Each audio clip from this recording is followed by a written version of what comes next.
गुरु वशिष्ठ जी के आशीर्वाद से राम जी पहली बार घर से निकले थे। ऋषि विश्वामित्र जी के साथ ऋषि व मानवता की सेवा के लिए राम जी के मुख से बोल भी तभी पहली बार निकले थे। तुलसीदास जी ने पहली बार राम जी को बोलते हुए विश्वामित्र जी के साथ ही दिखाया है। वन आश्रम में जब यज्ञ प्रारंभ होने वाला था, तब सबसे पहले राम जी ने जो कहा उसे तुलसीदास जी ने लिखा।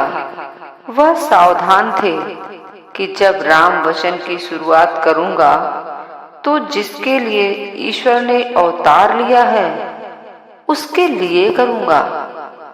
सबसे पहले राम जी ने कहा, निर्भय यज्ञ करहूं तुम जाई, अर्थात आप निर्भय होकर यज्ञ कीजिए। राम जी ने विश्वामित्र जी से कहा, जो राक्षस आएंगे मैं उन्हें काल कलवित कर दूंगा। यज्ञ धर्म का सबसे बड़ा कृत्य है। देवता जितने देते हैं उसके बदले में हम भी उन्हें दें, उनका अभिनंदन करें, तब हमारी मानवता, हमारा व्यक्तित्व देवत्व को प्राप्त करेगा।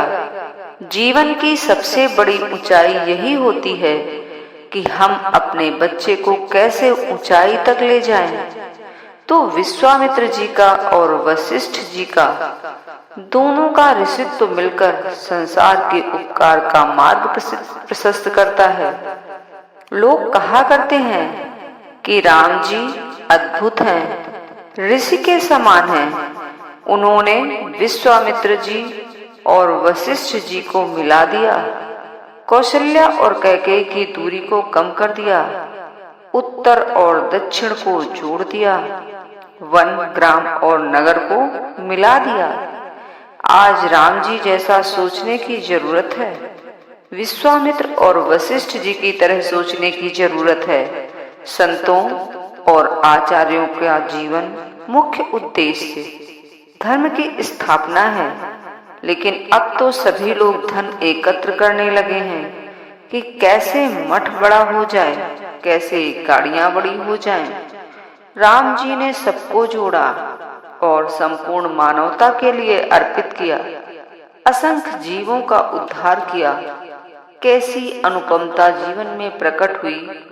इसी तरह के परिवर्तन आज के संत समाज में होने चाहिए। ऐसा हुआ तो पूरे विश्व का लाभ होगा। धन, विद्या, शक्ति इत्यादि सब में वृद्धि होगी। आज जो अभाव है, एक दूसरे को सहन नहीं करने से उपजा अभाव है। कहीं कहीं लगता है कि केवल हम ही हों, दूसरा कोई न हो।